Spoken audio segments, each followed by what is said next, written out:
Hi guys, in front of me is DOOGEE S Punk, and let me show you how to use codes.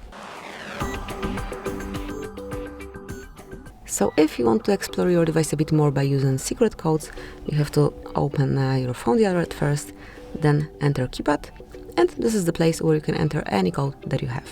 I will show you just some of them.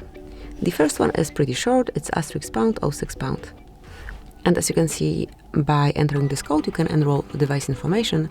So whenever you need to check email or serial number pretty quickly, that's the best way. Tap on OK. Another code that you can use here is *##, #225, #*. And here you've got the calendar info. So by entering these codes, you can see all upcoming events. Do not be surprised with any of them. Then go back. And the last code that I want to show you is *##, 426, ***. And here we've got the FCM diagnostic mode, in which you can check status and events. By tapping on more icon, you can explore it a bit more, just mark advanced view, and here you've got way more details. So this is it, this is how you can enter secret panels. Thank you for watching, please subscribe our channel and leave the thumbs up.